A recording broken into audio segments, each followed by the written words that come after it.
പൊന്നാനി നഗരസഭയിൽ താൽക്കാലിക ജീവനക്കാരുടെ നിയമനത്തെ ചൊല്ലി കൗൺസിൽ യോഗത്തിൽ ബഹളം. പിരിച്ചുവിട്ട ദിവസവേതനക്കാർ വീണ്ടും ജോലിയിൽ പ്രവേശിച്ചതിനെ തുടർന്നാണ് UDF കൗൺസിലർമാർ പ്രതിഷേധവുമായി എത്തിയത്.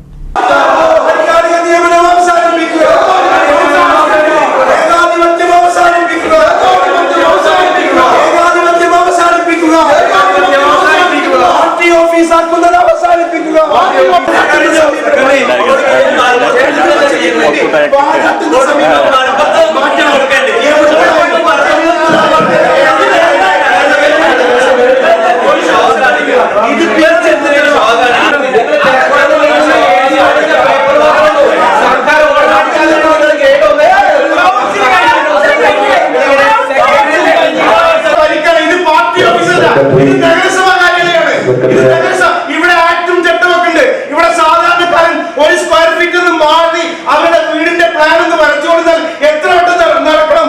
ഇവിടെ നിങ്ങൾക്ക് തോന്നിയതുപോലെ ഉദ്യോഗസ്ഥരെ പാവപ്പെട്ട ആളുകളെ പൊന്നാനി നഗരസഭയിൽ ദിവസവേതനാടിസ്ഥാനത്തിൽ ജോലി ചെയ്തിരുന്ന താൽക്കാലിക ജീവനക്കാർ വീണ്ടും ജോലിയിൽ പ്രവേശിച്ചതിനെ തുടർന്നാണ് കൗൺസിൽ യോഗത്തിൽ പ്രതിഷേധവുമായി UDF കൗൺസിലർമാർ രംഗത്തെത്തിയത്. ഇക്കഴിഞ്ഞ 26-നാണ് 9 താൽക്കാലിക ജീവനക്കാരെ കരാർ കാലാവധി കഴിഞ്ഞതിനെ തുടർന്ന് പിരിച്ചുവിട്ട് സെക്രട്ടറി ഉത്തരവിറക്കിയത്. 179 ദിവസത്തെ കരാർ കാലാവധി പൂർത്തീകരിച്ചതിനെ തുടർന്നാണ് ഡ്രൈവർ, LD ക്ലർക്കുമാർ, വാച്ച്മാൻ ഉൾപ്പെടെയുള്ളവരെ പിരിച്ചുവിട്ട് ഉത്തരവിറക്കിയത്. എന്നാൽ ഇവരുടെ കരാർ കാലാവധി നീട്ടി നൽകണമെന്ന അജണ്ട കൗൺസിലിൽ എത്തിയതോടെ പ്രതിപക്ഷം രംഗത്തെത്തി. പിരിച്ചുവിട്ടവരെ തിരിച്ചെടുക്കുമ്പോൾ പാലിക്കേണ്ട മാനദണ്ഡങ്ങളൊന്നും പാലിക്കാതെ ഇവർക്ക് വീണ്ടും രജിസ്റ്ററിൽ ഒപ്പുവെക്കാൻ അനുവദിക്കുന്നത് ചട്ടലംഘനമാണെന്ന് പ്രതിപക്ഷ നേതാവ് ഫർഹാൻ BM പറഞ്ഞു. 26-ാം തീയതി ബഹുമാനപ്പെട്ട പൊന്നാനി നഗരസഭയുടെ സെക്രട്ടറി പുറത്ത് ഇറക്കിയ ഉത്തരവാണ് 179 ദിവസം പൂർത്തീകരിച്ച താൽക്കാലിക ജീവനക്കാരെ പുറത്താക്കിക്കൊണ്ട് അവരുടെ ജോലിയിൽ നിന്നും വിടുതൽ നൽകിക്കൊണ്ടുള്ള ഉത്തരവാണ് പുറത്തിറക്കിയിട്ടുള്ളത്. അങ്ങനെ ഒരു ഉത്തരവ് വന്നാൽ അവർക്ക് ഇവിടെ ജോലി ചെയ്യാൻ കഴിയില്ല. ഇവിടെ താൽക്കാലികക്കാരെ നിയമിച്ചതുകൊണ്ടാണ്. അതുകൊണ്ട് പാവപ്പെട്ട എംപ്ലോയ്മെന്റിൽ രജിസ്റ്റർ ചെയ്തിട്ടുള്ള ഒരുപാട് ഉദ്യോഗാർത്ഥികൾ നമ്മുടെ ഈ നഗരസഭാ പരിധിയിലുണ്ട്. അവരെയൊക്കെ കൊന്നിനും കൂട്ടുന്ന ഈ സമീപനം നഗരസഭ അവസാനിപ്പിക്കണം. കൂടാതെ സാധാരണ കൗൺസിലിൽ വരേണ്ട വിഷയമാണിതെന്നും അടിയന്തര കൗൺസിൽ വിളിച്ചല്ല ഇത്തരം വിഷയങ്ങൾ ചർച്ച ചെയ്യേണ്ടതെന്നും പ്രതിപക്ഷാംഗങ്ങൾ ആരോപിച്ചു. ഇതേ തുടർന്ന് കൗൺസിൽ ബഹളമയമായതോടെ യോഗം പിരിച്ചുവിട്ടു. വിഷയത്തിൽ പ്രതിപക്ഷം വിയോജനക്കുറിപ്പ് നൽകി കൗൺസിലിൽ നിന്ന് ഇറങ്ങിപ്പോവുകയും ചെയ്തു. നഗരസഭയുടെ നീക്കം അംഗീകരിക്കാനാവില്ലെന്നും നേരത്തെ നടന്ന നിയമനത്തിൽ കോടതിയിൽ കേസ് നിലനിൽക്കെ വീണ്ടും ഇത്തരം നീക്കവുമായി മുന്നോട്ട് പോകുന്നത് പൊതുജനത്തെ വെല്ലുവിളിക്കുന്നതിന് തുല്യമാണെന്നും കൗൺസിൽ തീരുമാനം പോലുമില്ലാതെയാണ് താൽക്കാലിക നിയമനം നടത്തുന്നതെന്നും വിഷയത്തിൽ കോടതിയെയും വിജിലൻസിനെയും വീണ്ടും സമീപിക്കുമെന്നും പ്രതിപക്ഷ നേതാവ് ഫർഹാൻ BM പറഞ്ഞു.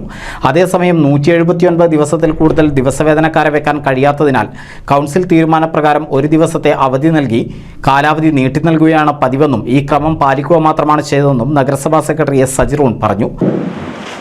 താൽക്കാലിക നിയമനങ്ങൾ സംബന്ധിച്ചിട്ടുള്ള ഓഡിറ്റ് ഒബ്ജക്ഷൻ കഴിഞ്ഞ വർഷത്തെ ഓഡിറ്റ് റിപ്പോർട്ടിലില്ല.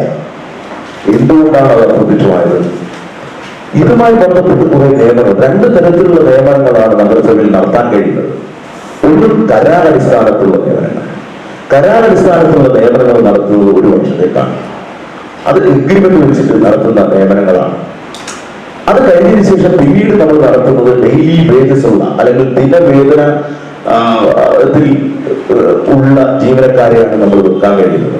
ജീവനക്കാരെ ഇത്തരത്തിൽ നിയമിക്കുന്നത് സ്ഥിരം നടപടിക്രമമാണെന്നും നിലവിൽ ജോലി ചെയ്തു വരുന്നവരെ മാത്രമാണ് സമയം നീട്ടി നൽകിയതെന്നും നിയമാനുസൃതവും സുതാര്യവുമായാണ് നിയമനം നീട്ടിയതെന്നും നഗരസഭാ ചെയർമാൻ ശിവദാസ് ആറ്റുപുറവും പറഞ്ഞു. നിലവിലുള്ള സ്റ്റാഫ് പ്രകാരം സാധ്യമല്ലാത്തൊരവസ്ഥയാണ്. അതുകൊണ്ടാണ് നമ്മൾ സർക്കാരിന്റെ പ്രത്യേകമായിട്ട് പരിഗണന വാങ്ങിച്ചുകൊണ്ട് തന്നെ ദിവസക്കൂലി അടിസ്ഥാനത്തിൽ ആളുകളെ നിയമിക്കുന്നതിനുള്ള അനുമതിക്ക് വേണ്ടി അപേക്ഷിക്കുകയും അത് പ്രകാരം കോൺട്രാക്ട് ബേസിസിലാണ് ഇവിടെ 1 വർഷത്തേക്കാണ് നമ്മൾ നിയമിക്കുക. അതിനിടയിൽ ബ്രേക്ക് നമ്മൾ കൊടുക്കാറുണ്ട്.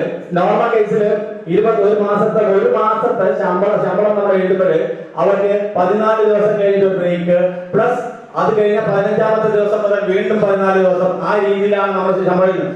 അത് സാങ്കേതികമായിട്ടുള്ള ചില പ്രശ്നങ്ങൾ ഒഫീഷ്യലി നിലനിൽക്കുന്നുള്ളതാണ്. NCV news Ponnani. Nuthan fancy ഓർണമെന്റ്സും cosmetic collection, new born baby ഐറ്റംസിന്റെ എക്സ്ക്ലൂസീവ് കൗണ്ടറുകളുമായി കൽപ്പക വെഡ്ഡിംഗ് സജ്ജമായിരിക്കുന്നു. ഏവർക്കും സ്വാഗതം. Kalpaka weddings, Pattambi road, Kunnamkulam.